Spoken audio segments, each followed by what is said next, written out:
Solicitor General Guevara's recusal allowed nga ba sa ating batas? Ang tanong ko, Justice, yung sinasabi, balik tayo dun sa recuse.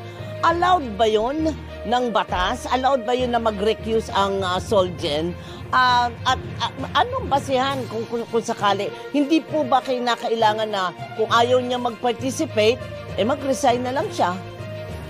Well, allowed yan dahil if you took a contrary position at saka you do not believe in defending your client, you can recuse, no? Hindi ka naman pwedeng you will be forced to defend somebody you don't believe you should be defending.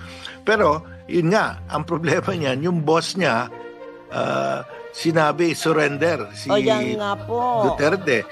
Dapat ang trabaho niya is to defend that. At saka may basis naman. Meron namang Republic Act 9851. At saka yung Supreme Court natin mismo, unanimous sila, sinabi nila, obligado pa rin tayo to cooperate with the ICC